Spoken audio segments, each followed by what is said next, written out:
United States, New York, Queens, November 12, 2001. 6:30 a.m. JFK Airport is on high alert. The atrocity of 9/11 is still fresh in the minds of Americans. And for everyone in the airline industry, security is a major concern. On the tarmac, the crew of American Airlines Flight 587 prepare for a 3.5-hour flight to the Dominican Republic. Captain Ed States, the senior pilot, and his first officer, Sten Molen, carefully check the exterior of their aircraft. The son of a pilot, Molen has 10 years' experience with the company, joining American Airlines at the age of just 24. Like his father before him, Sten sees it as much more than a job. If he wasn't a pilot, he doesn't know what he would be doing because it was that important. He loved his job. Traveling to the Dominican Republic this morning are 251 passengers. Among them, 83-year-old Hipólito Algaroba and his 73-year-old wife, Ubencia. The elderly couple have decided to return to their homeland for their twilight years and are expecting their son, Hector, to show up and see them off. They're going home for good because they have raised 3 kids and their job is done. The couple have arrived well before their scheduled departure time. So early, the airline offers them seats on an earlier flight. By the time Hector gets to the airport, his parents have already checked in. But his mother comes back from departures to say goodbye to her son. How's that? I asked about my father, and she said that he's fine, and he said he'll see me when I get there in a couple of months. And I gave her another kiss. I guess that was the kiss for my father. At 7 a.m., Ed States and Sten Molen begin pre-flight checks. The aeroplane is an Airbus A300-605R, capable of carrying up to 266 people. Built in Europe some 13 years ago, it is one of the oldest in the American Airlines fleet and has racked up over 37,000 hours of flying time. Nevertheless, the Airbus is recognized as one of the most reliable airliners in service. Today, though, that reliability has been undermined by the stringent new security measures. Every passenger is searched twice before boarding is allowed, and the scheduled takeoff time of 8:40 begins to slip. By 9 a.m., all 251 passengers are on board. I'll program the computer. Pre-flight checks are complete. Clear right. Clear left. And Flight 587 begins to taxi to runway 31L. It's a fine day, and Sten Molen, the co-pilot, will fly the plane on the first leg. 9:11 a.m. A Japanese Airlines 747 immediately in front of 587 is cleared for takeoff. The controller gives Molen and States a routine caution. He tells them there's a risk of air turbulence from the Japanese plane ahead. Clear for takeoff, American 587 Heavy. Captain States knows that he must keep a safe distance between himself and the Japanese airliner. Every plane creates a wake of turbulent air as it takes off, which can affect following flights. You happy with that distance? We'll be all right once we get rolling. So you're happy? Their flight path will take them across Jamaica Bay and over the Rockaway Peninsula in the borough of Queens. It's a popular residential area, especially with New York's fire and police departments. Today is Veterans Day, a public holiday, but not everyone is having the day off. Okay, I'm off. Police Chief Michael Morley and his wife will be working. His mother-in-law is looking after their 2-year-old baby, Michael Jr. Okay, Mikey. It was just another day. I just had spent about the first week of not doing 12-hour days going down to the World Trade Center. Now, a week later, they started trying to get the police department to get back to normal. Mike Morley's next-door neighbor is Lois Shaw, a financial controller for a lighting company. It was a beautiful day, and I just left and got into my car, and I really didn't think about anything. And I'm just driving to work. Because it's a holiday, her husband Mark is at home. He's taking their 15-year-old son to the doctor. Jason, come on, let's go. If he can get him out of bed. I say, like, what are you doing in bed? And like any other teenager, he gives me that answer. I said, come on, it's time to get up, we gotta go. 9:14, Sten Molen starts the takeoff run. Rotate. 9:14 and 29 seconds. D2. Flight 587 lifts off. Positive rate, gear up, please. Ground control at JFK wishes them well and instructs Molen and States to contact New York departures. 9:15.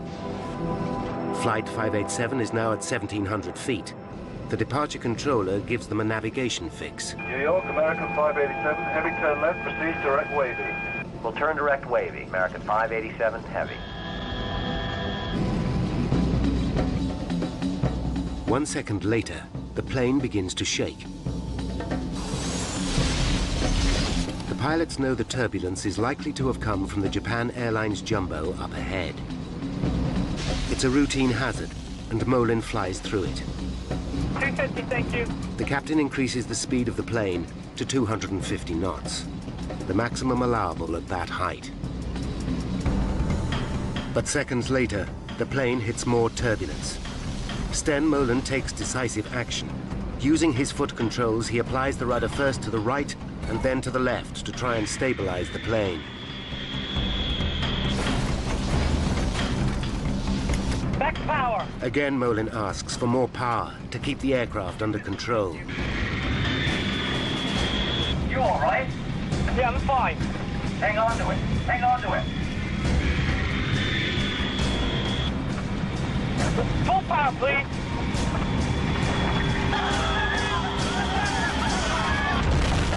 Holy! Less than 2 minutes into their journey, Flight 587 is in deep trouble. The lives of 260 people in the air and many more below are in mortal danger. 89 seconds after takeoff, Flight 587 is in trouble. In the cockpit, co-pilot Sten Molen is fighting the controls. What the hell are we into? I'm stuck in it! Get out of it! Get out of it! Far below, 53-year-old Pete Hayden, deputy chief of the New York Fire Department, is taking his first day off since September 11th. His attention is drawn to a plane making an unusual straining noise. It's struggling. I look up. It's lower in the sky than normal. I'm watching it, and the plane suddenly begins to break apart. Holy!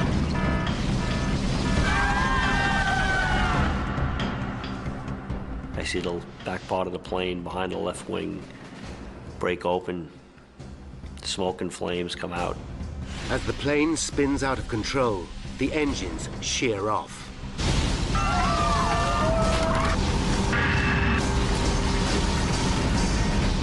Mark Shaw, still trying to wake his son, also hears the plane. And I think that it sounds just like the Concorde. Come on, Jason. You know you have a doctor's appointment today. Come on, get up. The house starts to shake.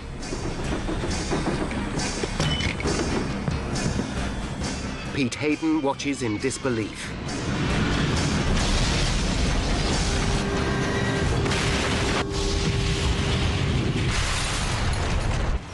At 9:16 and 15 seconds, Flight 587 slams into the ground.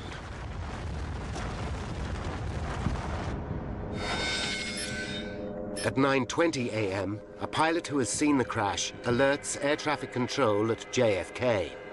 Yeah, look out to the south of the aircraft crashing. Say again? An aircraft just crashed to the south of the field. An aircraft crashed south of the field? Aircraft fireball.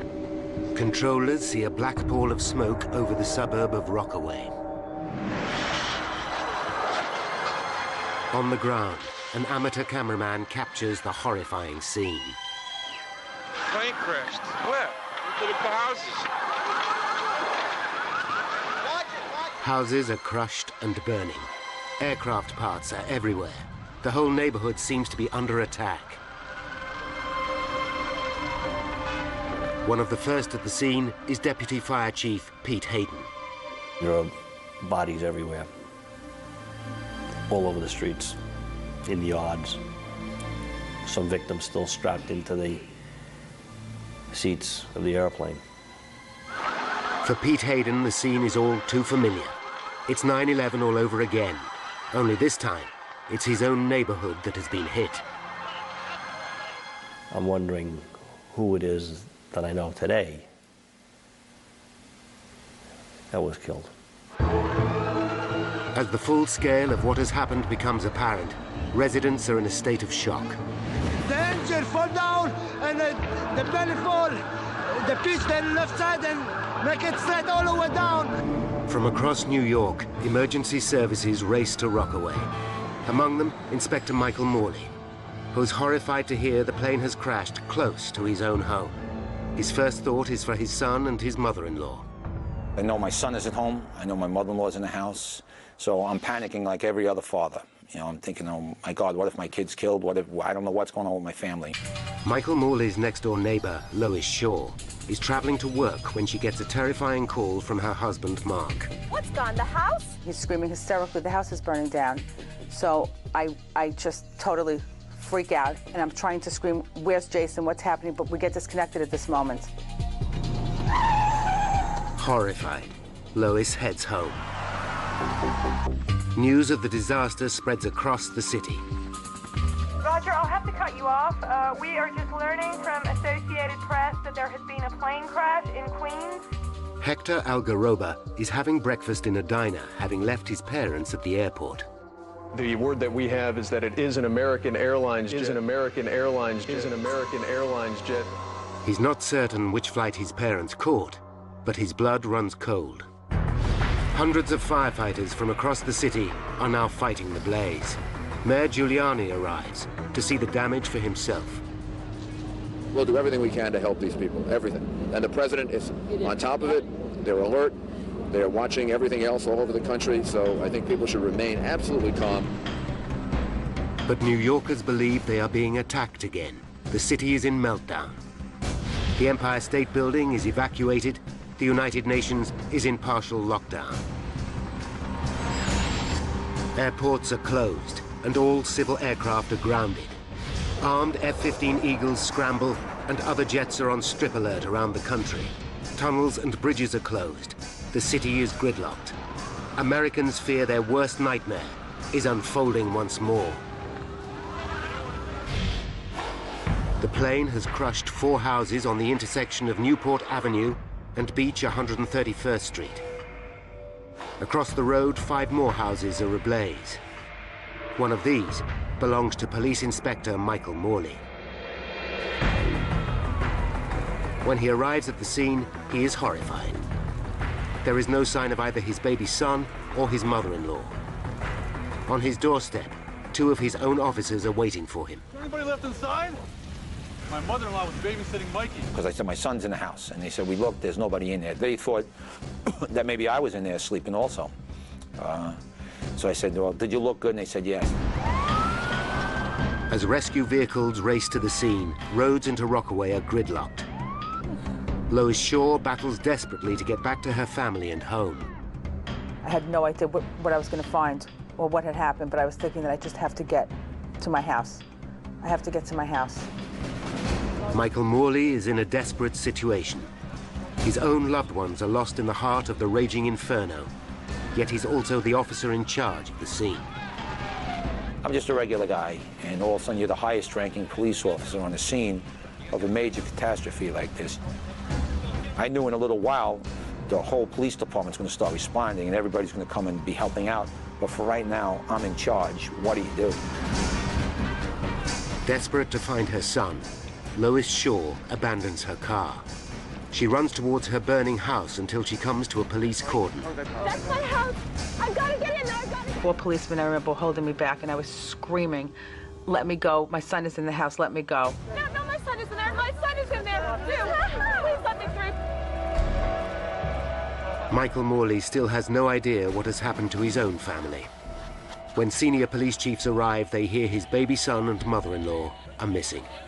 And one of the chiefs says, hey, Mike, what are you still doing here? I said, I'm just trying to help out, boss. And he says, get out of here, go find your family. I said, all right. More and more people, desperate for information, arrive at the scene of the tragedy. Among them, Hector Algaroba.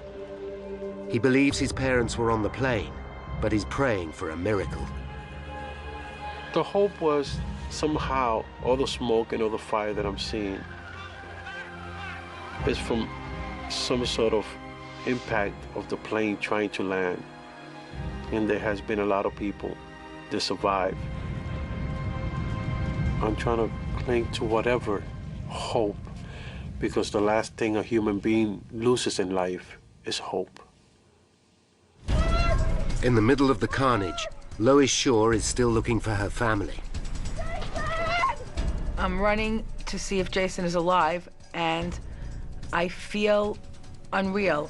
All I see ahead of me is smoke. I can't see anything.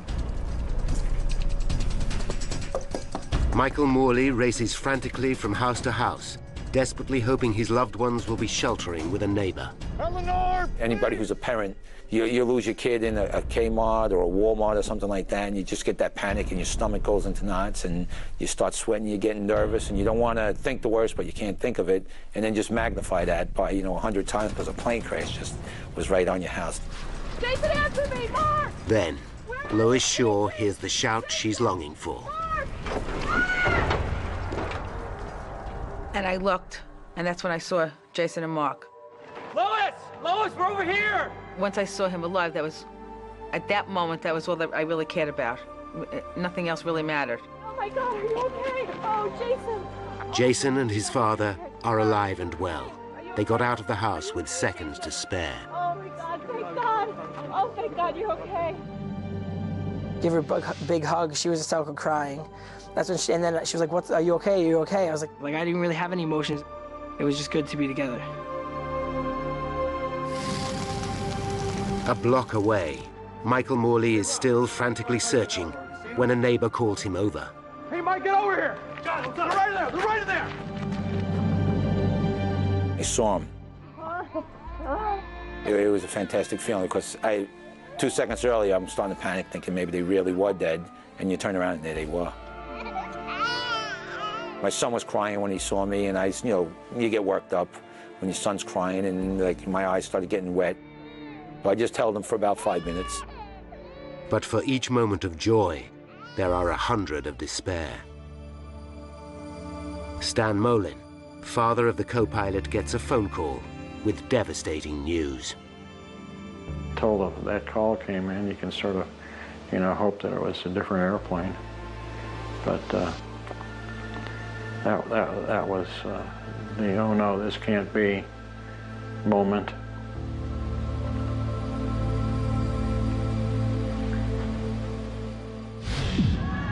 In the Dominican Republic, relatives expecting a family reunion at the Santo Domingo airport are suddenly confronted with an appalling reality. Their loved ones are dead.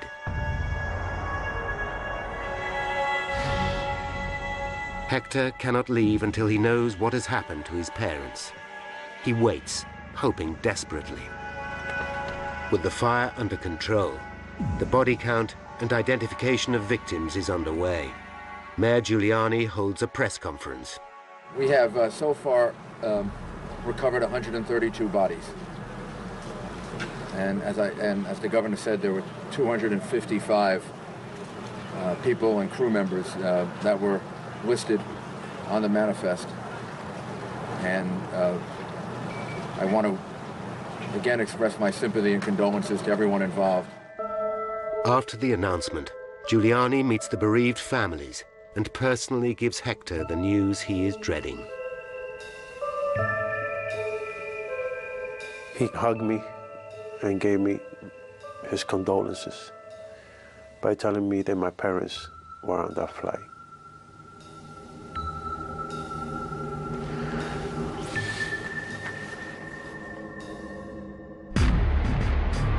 It's just 2 months and 1 day since 9/11. The parallels with America's worst terrorist outrage are striking.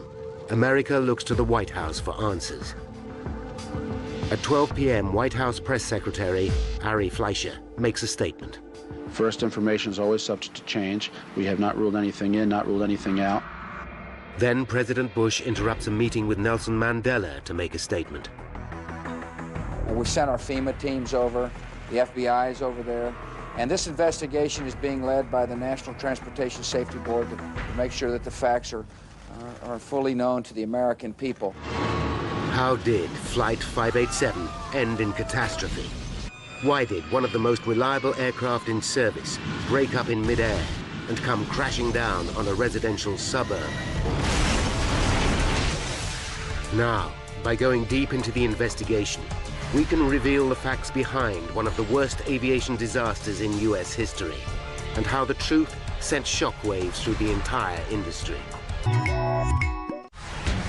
Less than an hour after the crash, 21 NTSB officials, the GO team as they are called, are on their way. The man in charge is Bob Benson, a veteran investigator who's handled 94 major air disasters, including the 1988 Lockerbie bombing over Scotland. But not even Lockerbie can prepare him for pressure like this. It was particularly important for us to get this one right the first time. There was no payback in changing our minds or anything like that. Benson knows that the early hours of an investigation are the most critical. His team start gathering evidence at the crash site, a dangerous, shocking, and distressing business. From a personal standpoint, I'll take deserts, I'll take cornfields, I'll take mountaintops, I'll take swamps before I'll ever investigate accidents in cities. Potentially crucial clues also come from the surrounding area and from eyewitnesses who saw the plane break up in flight. And then the whole plane shook and the tail came apart. That's all I saw, and then it, boom. Both engines landed 245 meters before the plane. One fell onto a house, the other on a service station. The location of the two engines relative to the main crash site could provide an important clue. By plotting exactly where debris has landed, investigators should be able to determine the breakup sequence. The debris is scattered everywhere. Police and army boats are called in to gather parts from Jamaica Bay. Then, Benson personally witnesses a major discovery as he drives along the coast road.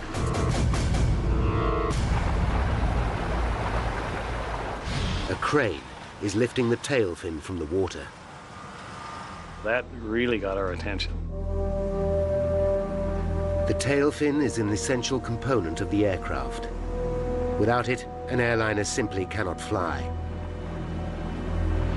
The fin was found floating in the water 1.2 kilometers behind the main crash site. For the investigators, this is clear evidence that it must have been one of the first parts to break away. It could be at the very heart of the accident. But what could have caused such a catastrophic failure? For a tail to simply fall off a plane is virtually unprecedented. Of the hundreds of eyewitnesses who saw the crash, there is no doubt. This was a bomb. And I saw an explosion in the sky, and I saw the plane.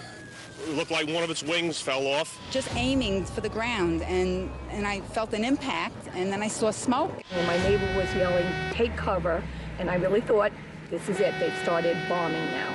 Even for a trained investigator, it's difficult not to jump to conclusions. We're not supposed to speculate at early stages of any investigation. It was very hard not to in this particular case. Hang on to it. Hang on to it. Hey, Mike, get over here. Got it. Right in there. Right in there. After the crash of an airliner into the New York borough of Queens, FBI forensic experts are searching for evidence of a bomb. They are also hoping to find two other key pieces of evidence: the plane's black boxes. The cockpit voice recorder should have recorded everything that was said by the pilots. The flight data recorder could tell them exactly how the plane performed throughout the flight. Each of the black boxes might unlock the mystery of the crash, but lead investigator Bob Benson knows finding either of them is likely to take days. Even then, they could be badly damaged. But just hours into the search comes an amazing stroke of luck. Marion Blakey, spokeswoman for the NTSB, makes an announcement. We have recovered the cockpit voice recorder. By now, there is a frenzy of speculation over the incident. Terrorism is foremost in people's minds. But for Benson and the NTSB, the lack of any corroborating evidence to support the theory is troubling. There is no sign of suspicious activity at the airport, and no group has stepped forward to claim responsibility for the crash. They take a calculated risk and announce that even at this early stage, they believe this was not a deliberate act. It is the case that the National Transportation Safety Board is the lead agency because all information we have currently is that this is an accident.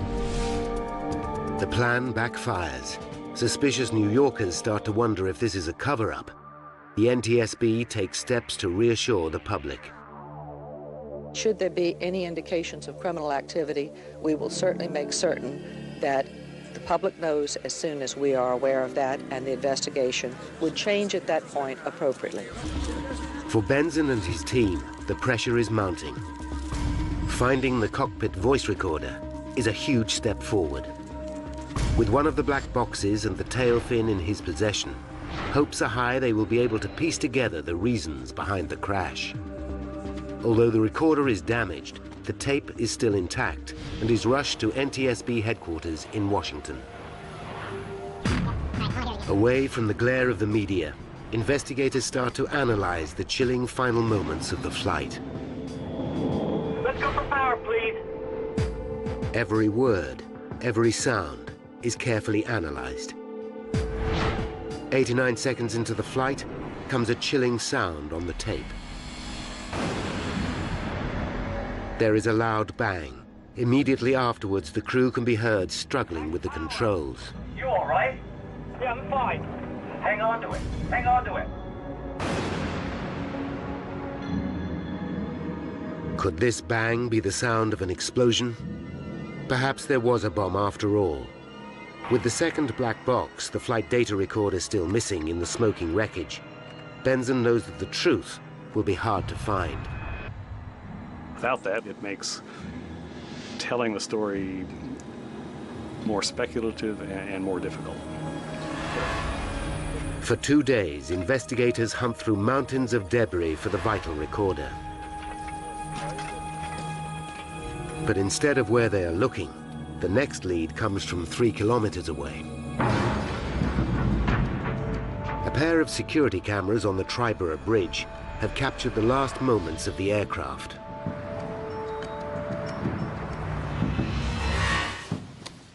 These tapes could hold the key to the disaster. In the grainy footage, the Airbus can just be seen as a black dot. On one camera, the dot disappears behind a building. Then the second camera picks it up. It shows what could be a crucial moment. A faint white streak just visible, trailing behind the aircraft. Is this the explosion seen by so many eyewitnesses? Is this the cause of the sound, after which the pilot lost control? This could be hard evidence to prove that there was a bomb, after all. The only way to find out is to compare the time. If the white streak happened at the same time as the bang captured by the voice recorder, the two are likely to be the same event. Investigators visit the site of the toll booth cameras. Using buildings as reference points, they work out exactly where and when the streak occurred. The results back up their theory that this was not a bomb. We can see that the streak began 8 seconds after the initiating accident sequence. The calculations show the streak occurred after the bang on the recorder. The flash is probably fuel escaping as the plane breaks up. This can't be the start of the accident, although it could be the reason so many people thought they saw an explosion.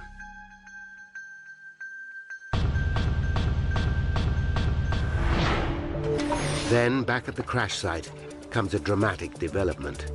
Investigators get the news they have been desperate to hear. Searchers have recovered the flight data recorder. But the relief is short-lived. The black box is damaged. The NTSB sent it back to the manufacturers to see what, if anything, can be retrieved.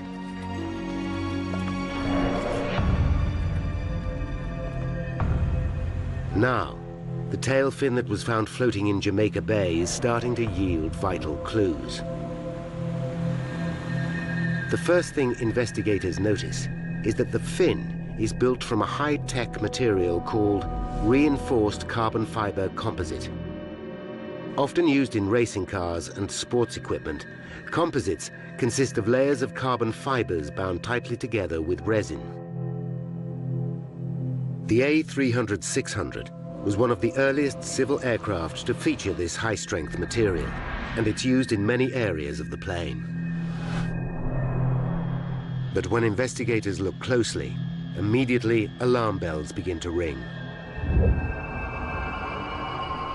There are 6 main attaching points connecting the tail to the fuselage.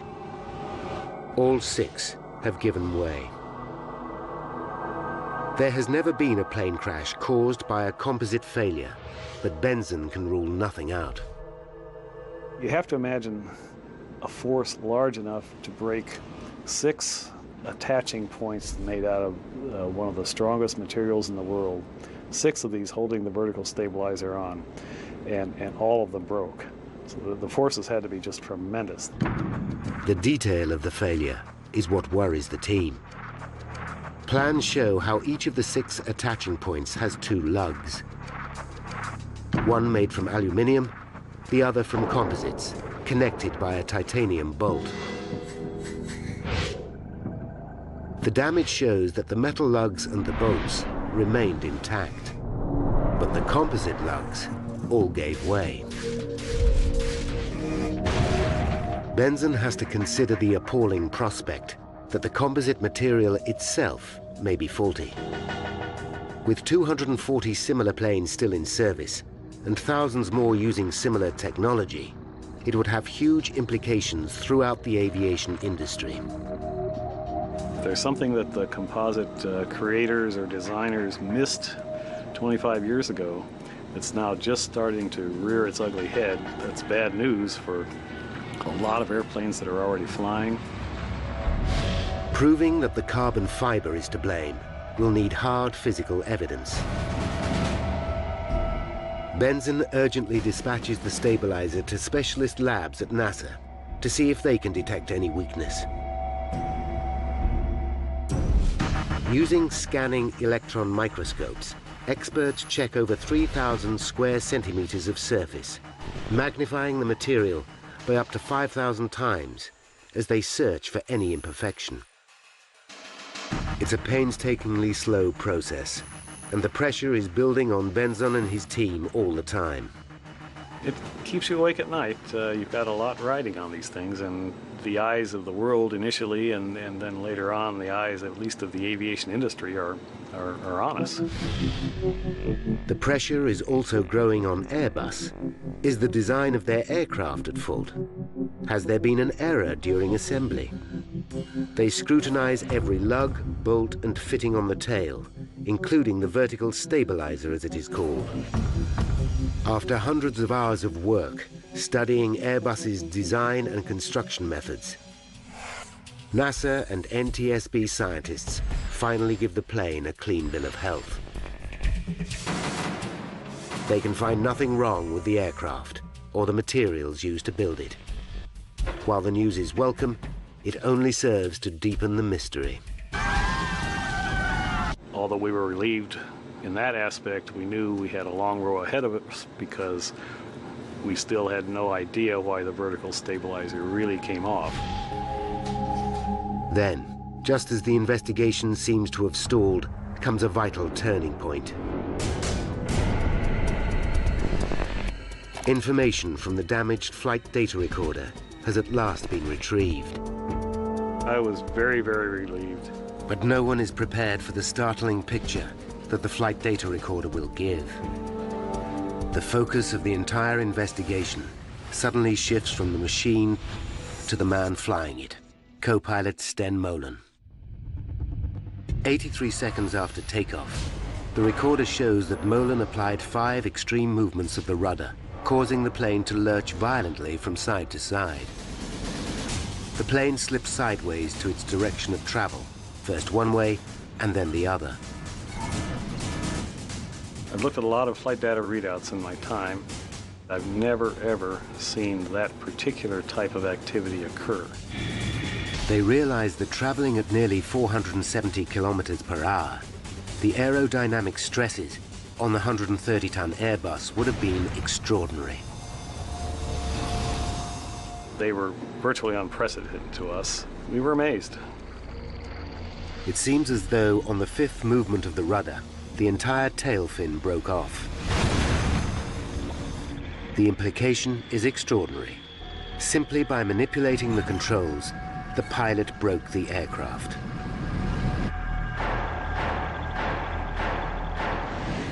The NTSB is so concerned, they take immediate action.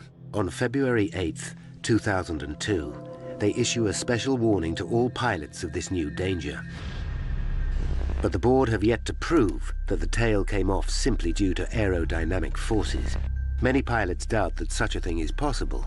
The only way to be sure is to run detailed computer simulations, a process which could take months to perform. If the theory is right, then the idea that a terrorist plot must be behind the tragedy can finally be laid to rest. Benzon now faces a new and disturbing mystery. Why did the pilot act in this way? Investigators believe they are close to uncovering the cause of the tragic crash of Flight 587. The flight data recorder shows that the co-pilot, Sten Molen, applied 5 rapid inputs to the aircraft's rudder pedals, which could have overstressed the tail fin, causing it to break off completely. Now the question is, why would he do such a thing? They listen again to the cockpit voice recorder. We're supposed to be 5 miles by the time we're airborne. One possible theory is wake turbulence. Wake turbulence is all too familiar to accident investigators.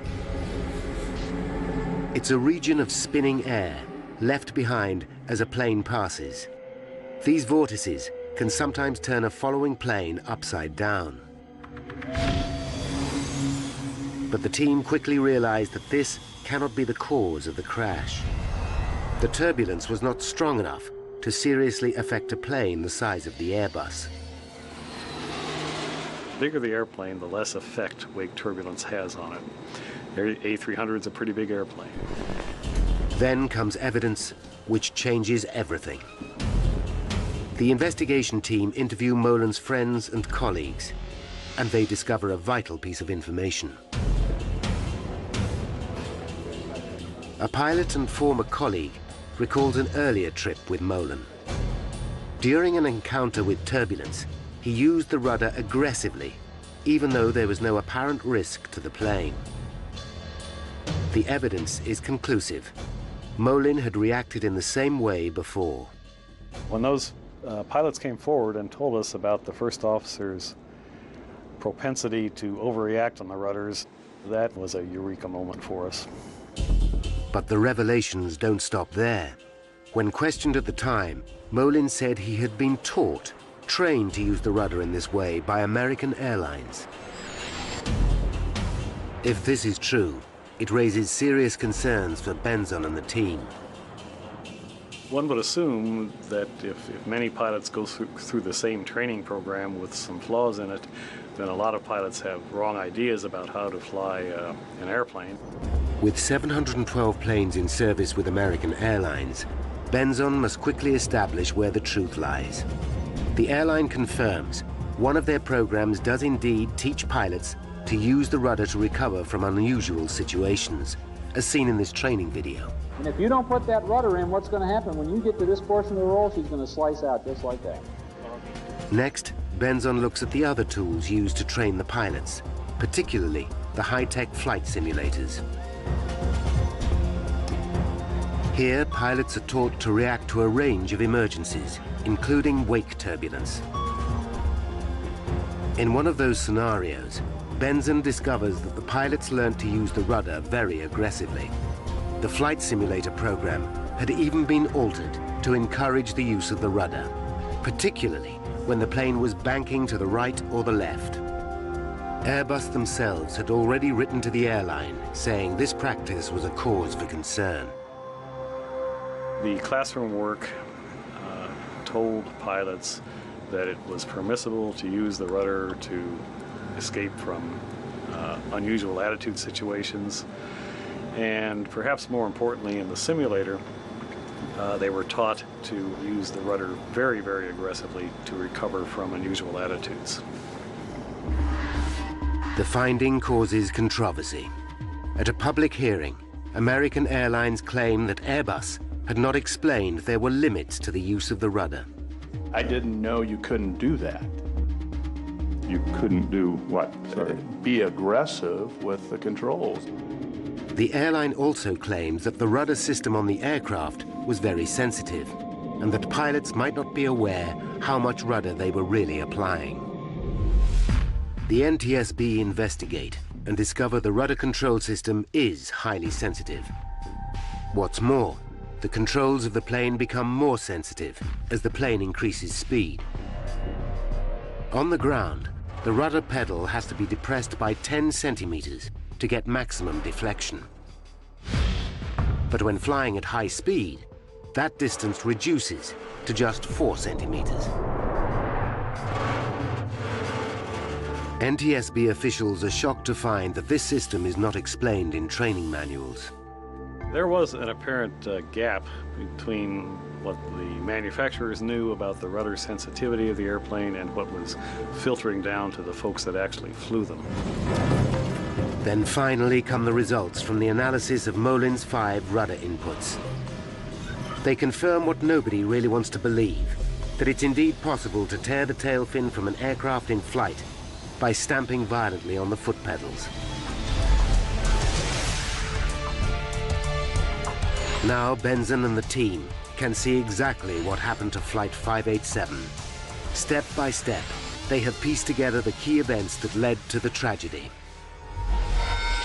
5 minutes to disaster. Flight 587 awaits clearance for takeoff. Taxi in position and hold. As a Japanese 747 airliner takes off. 30 seconds later, Flight 587 is given a warning of wake turbulence. So the land wind 260 at 1/4 portion of turbulence. 2 minutes to disaster, Flight 587 takes off. Positive rate, gear up please.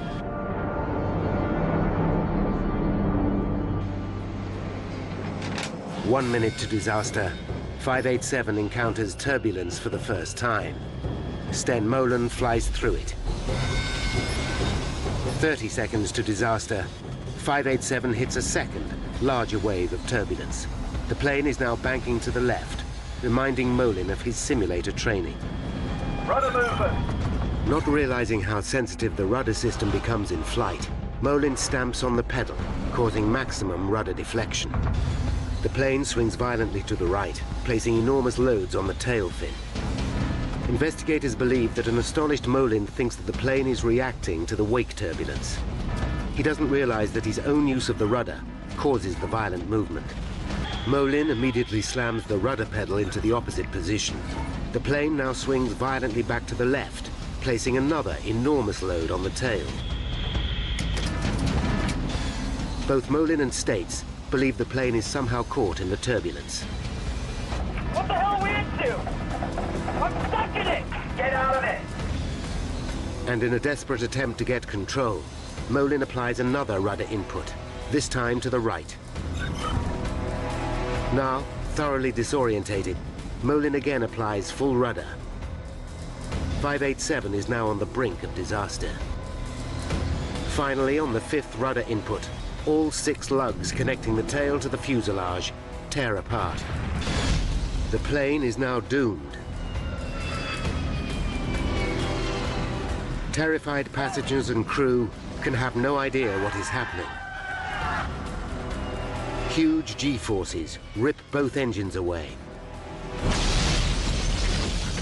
106 seconds after takeoff, Flight 587 falls from the sky. 265 people are dead.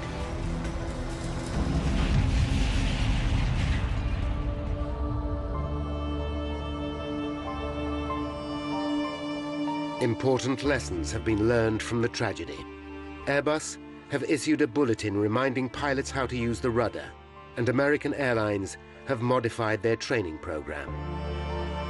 Together with the NTSB, the aviation industry has moved to ensure that such a terrible accident will never happen again.